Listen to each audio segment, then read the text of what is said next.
Je peux douter de tout, sauf d'une chose, et c'est le fait même que je doute.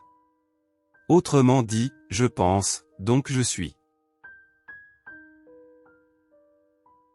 Pour atteindre la vérité, il faut une fois dans la vie se défaire de toutes les opinions qu'on a reçues, et reconstruire de nouveau tout le système de ses connaissances. La lecture de tous les bons livres est comme une conversation avec les plus honnêtes gens des siècles passés. Pour examiner la vérité, il est besoin, une fois dans sa vie, de mettre toute chose en doute autant qu'il se peut. C'est proprement avoir les yeux fermés sans tâcher jamais de les ouvrir que de vivre sans philosopher. La seule chose que je sais, c'est que je ne sais rien. Le bon sens est la chose au monde la mieux partagée, car chacun pense en être bien pourvu. Il n'y a aucun vice qui nuise tant à la félicité des hommes que celui de l'envie. Ce qu'on nomme communément envie est un vice qui consiste en une perversité de nature qui fait que certaines gens se fâchent du bien qu'ils voient arriver aux autres hommes. Si l'homme est libre, c'est Dieu qui ne l'est pas. Lorsqu'on emploie trop de temps à voyager, on devient enfin étranger en son pays. Il n'y a personne qui ne désire se rendre heureux, mais plusieurs n'en savent pas le moyen. Si vous voulez être un vrai chercheur de vérité, il faut qu'au moins une fois dans votre vie vous doutez, autant que possible, de toute chose. La cause principale des erreurs humaines se trouve dans les préjugés acquis dans l'enfance. Je prends beaucoup plus de plaisir à m'instruire moi-même que non pas à mettre par écrit le peu que je sais.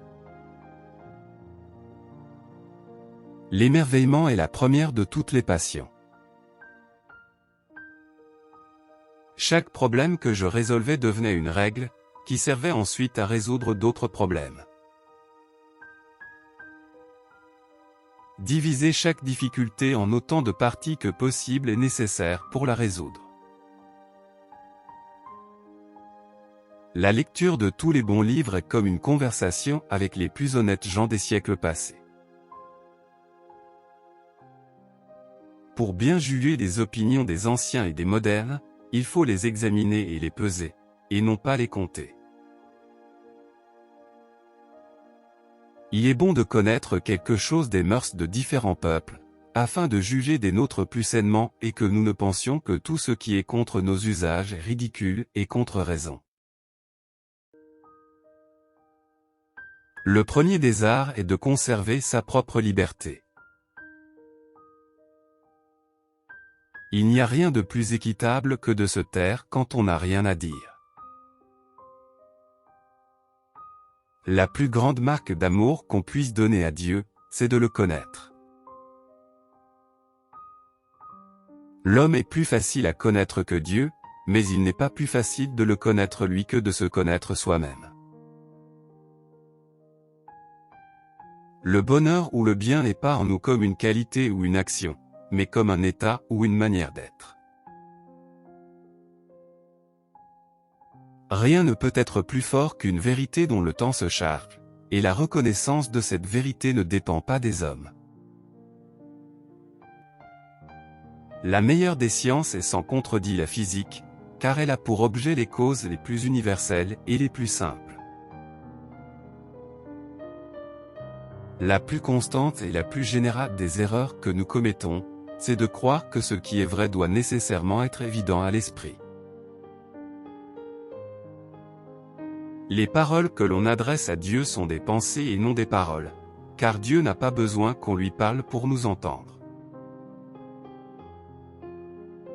La meilleure méthode pour étudier est de mettre ses connaissances à l'épreuve en les appliquant dans la pratique. La philosophie est écrite dans ce vaste livre qui se tient toujours ouvert devant nos yeux, je veux dire l'univers, mais on ne peut le comprendre si l'on ne commence d'abord par comprendre la langue et savoir lire. Les passions sont toutes bonnes de leur nature et nous n'avons rien à éviter que leur mauvais usage ou leurs excès. La perfection de Dieu ne peut se déduire que par la perfection de ses œuvres. Toute vérité est facile à comprendre une fois qu'elle est découverte, le problème consiste à la découvrir. Je parle, mais le vent emporte mes paroles, et la vie s'envole. La plus grande gloire n'est pas de ne jamais tomber, mais de se relever à chaque chute. La vérité n'est pas seulement démontrée par la raison, mais aussi ressentie par le cœur. La définition de la vérité est que, quand elle est apparue clairement, il est impossible de la mettre en doute. J'appelle absolu tout ce qui contient en soi la nature pure et simple que l'on cherche. Il vaut mieux se servir de ses propres yeux pour se conduire, et jouir par soi-même de la beauté des couleurs et de la lumière, que de les avoir fermés et suivre la conduite d'un autre. Pour atteindre la vérité, il faut une fois dans la vie se défaire de toutes les opinions qu'on a reçues, et reconstruire de nouveau tout le système de ses connaissances. Ce qu'on nomme communément envie est un vice qui consiste en une perversité de nature qui fait que certaines gens se fâchent du bien qu'ils voient arriver aux autres hommes. En somme, les citations de René Descartes continuent d'inspirer et de susciter la réflexion sur des questions fondamentales concernant l'existence humaine, la connaissance et la nature de la réalité. Son approche méthodique et sa recherche de la vérité ont contribué à façonner la pensée occidentale et continuent d'être étudiées et discutées de nos jours. Si vous souhaitez être tenu au courant de toutes nos nouvelles vidéos, abonnez-vous dès aujourd'hui et n'oubliez pas de partager cette vidéo avec vos proches pour faire découvrir les citations de l'auteur.